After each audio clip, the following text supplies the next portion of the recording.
a grammar school ko bono call for matters no my 100%. But there actually my journey say emra omuti petrus no almost say a good governance and am ati petrus. Indeed, Aban Papaba. As a speaker, Aban Papaba. See the bar form no almost say a good governance. And near petrol air crossroad no almost say a good governance so name mono Iran Israel US war. In Germany for the Ben pa na mbokos we edi ho agro. Abuzavo mamunyina makwa ba the Magana and Sam TV so. But one more like video, subscribe to the channel, no attend notification by next time.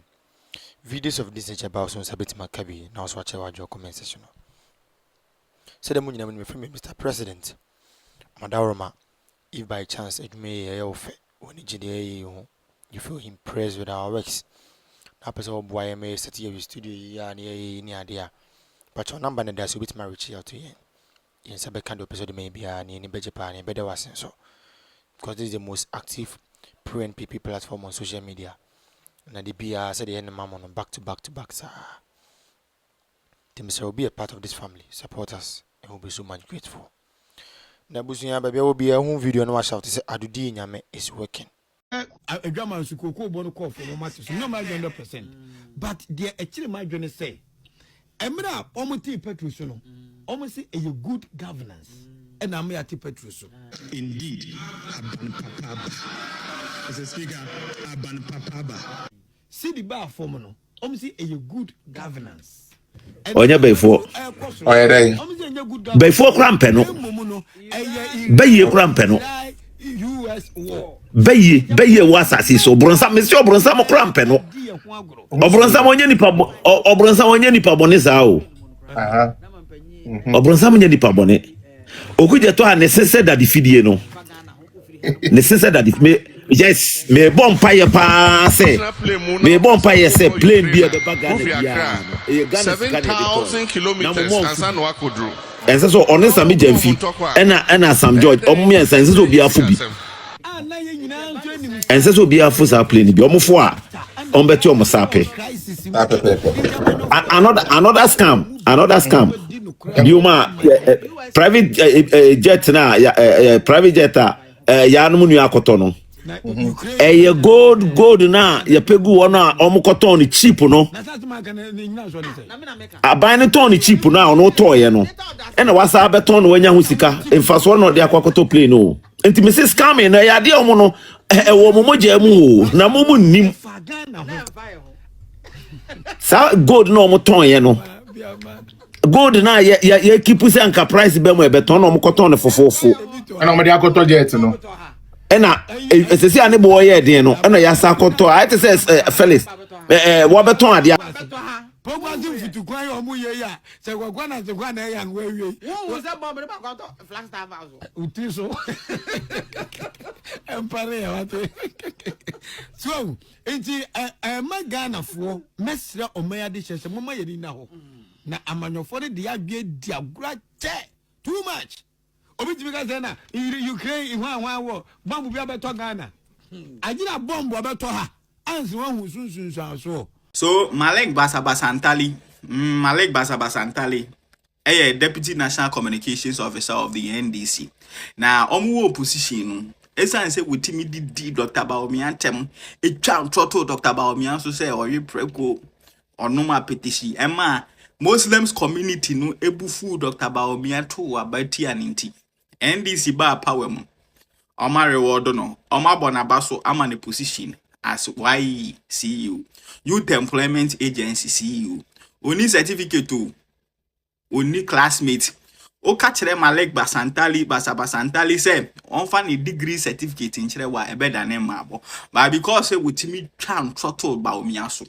Enti ya man appointment. Now he is one of the most useless people Mahama appointment. All the appointees of Mahama are useless, but Sa Basabasantali he's the most useless among them all. Very useless. Nisu nimfasobia obeye CEO of YE afini. Ontimi nkyere ade ba ko a waye. Ade ba ko a waye. And ade ba ko a waye Basabasantali aye. Ene se obeye CEO wanya sika. Edi akwa amono ni akwa akoye ne nine na yese key no aha ne nine na yese key no wanya sika edi akwa akoye wa amono ne asia fixing his spine enya ahoden ono kwase asa no chese onim nyansa ye tam sika edi koye ye nine e fix ye nine any ye spine but adwuma afu a eye adwuma o wa yi de won dwene omo for the first time in 9 years why ye workers? Me na me ye adwuma o why ye workers? It be Christmas without any bonus. Christians are ye adwuma o why it be Christmas without bonus. For the first time, Muslims are e wo why ye omu ye adwuma e be di sala ene omu di sala akopem Monday without bonus. Yes. Me ye adwuma o why ye under JFK. Na afi su bia oh yes we worker. 100% of your basic salary as bonus. 100%. See a debo abaso. Basa aqua with this clown. Basa antalibe see last year when me and tia bonus or catch rom say obe tia bonus no this sala. Ene sala.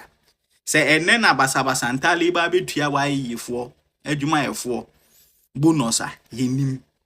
Nti sa sala omudi Muslims are why including NDC for na omubu efu ni board information e ma me NDC ni mene wo ka say over 1 year basa antalibe ye CEO beneficiaries of marketia 400 cedis a month or so ontimi ntua ye ana beneficiaries ni kwa hohiahia eko brem some of them they have to resort to Bessi brane kronon kitten just asifim.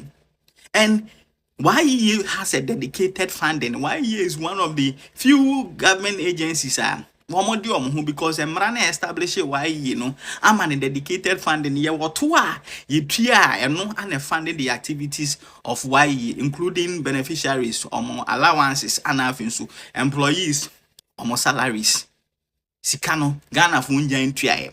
But basa antali ni NDC yenim ni omo disika na ye anene why ye workers go through ahohiahiem ano no sorry obeye meeting no ko Australia basa antali onye meeting wo Ghana wo say ebia ye kwa akoye workshop bi na wo makwa akwaje Kufurudia Capital View Hotel ana say Rock City ni ade da bi na producer wo Mr. Oma me picture number 1.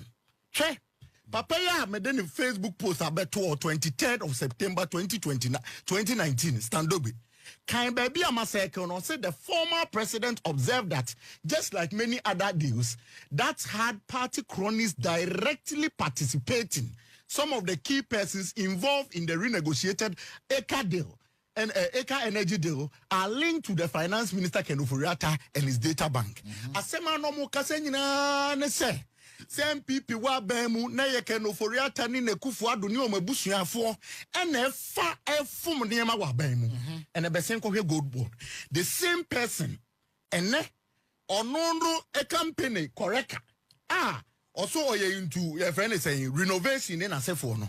I am telling you, say, ya awarded a whopping 11 million Ghana cedis contract worth $1.1 million. Now, Standogbe, a deputy chief of staff. You can't be a chief of staff, or you're the HR manager of the government. Deputy HR manager of the government, no. Et me friend, staff bako, ye gold board. Ye Rasami Jemfi and a dano, and Okacha and say, me per contract with Intifamame. Now the next picture, I'm going to prove to you why. Tima Munina, you didn't tax it to Standobeka. Ekobusan says, so there is nothing wrong with giving your company a contract to renovate an old Bank of Ghana building. I guess then, Obusan is saying, Bonibia ni say, Wona we ye deputy chief of staff no. Awa baimwa what now ama work abako ama what would company akọ j contract. Awa baimwa wo kasatia e maybe a tremono. Any response? Also, what is wrong with that? Hekasa. Unlike others who had their businesses they are connected to, my association with this and other businesses I've run for years is public knowledge. Now, Ken Ofori-Atta ni enterprise no sebe no akash ni bottom.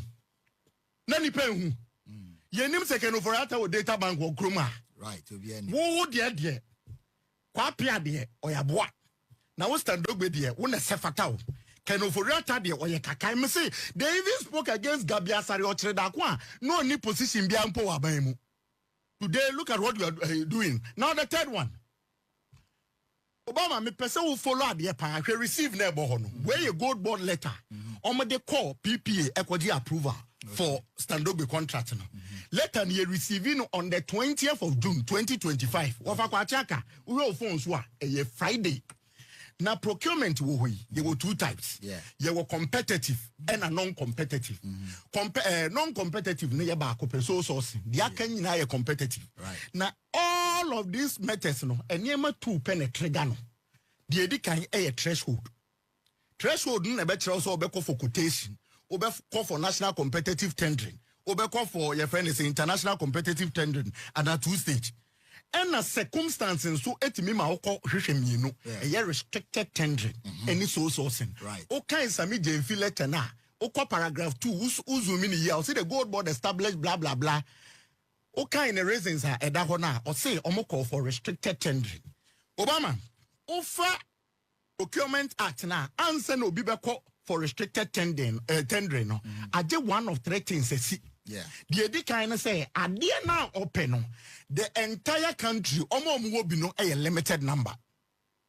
Ebia ye pe obi ama na kokra covid edro o hwehwe NS chemist o hwehwe your friend say East Cantonment pharmacy mo no ma kokra sa edro no. Yeah. Good. The second reason is say ebia time a ye betna se dia kabo ma ye competitive tendering no ye disproportionate to the value ye kwa akoto no ebia be say be 3 weeks 1 month ye free high nko for expert a mo ba be hwehwem ne na sefo ebia ye be kabo no na de na ye koto no kra ne eswa na de twato ene say ebia why ye national competitive tendering na wie no obia amfa your friend say bedamba into ubeko restricted tendering. The entire maker way nyina say all these forms of procurement methods ewo ye Ghana ye mremu. Ye kasi obi ye lawyer nia. Ghana ha your friend nipa ne learned. Chere say nipa ne sua de na na tirim abobew. Into Samuel Jemfi Sami Jemfi ni tirim abobew.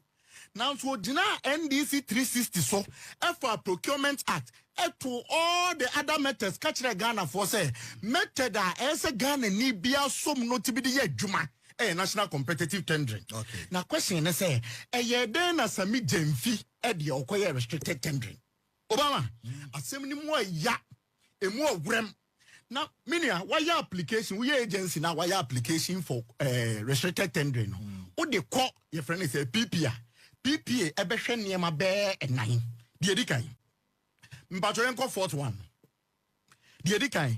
Omo behwe reason o de buy under section 38 or de buy competitive tendering. Remember we so. Ebio behwe the value of the procurement activity. What's the estimate in den consultant estimate account. Yeah. No matter profile and technical responsiveness and others any shortlisted firms are odiaba.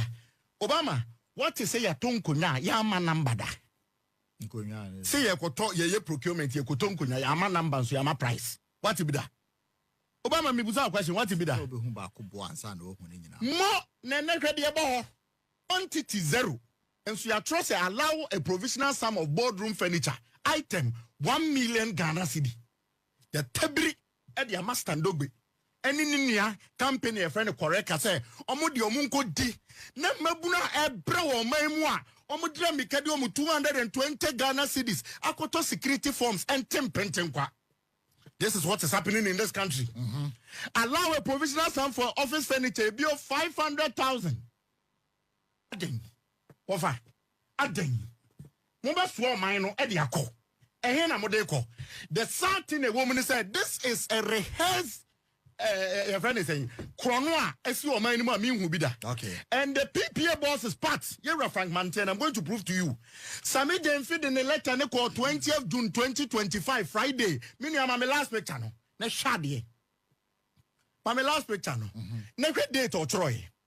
Or Troy letter you 24th June, which is Tuesday. And the PPA board will patch say. Omotina say one day now kind letter now zoomi mame or say we refer to your letter blah blah blah no about at the second emergency board meeting of the seats board held on the on Tuesday 24th June 2025. Now it's a Tuesday corona and about nitimitra so say Ghana yesika chachiro dio yesika chachiri die 11 million Ghana cedis. Yan fama standobi. Hey, wafa. Okay. Debi mianka Frank Mante. So what trans say about this criminal conductor?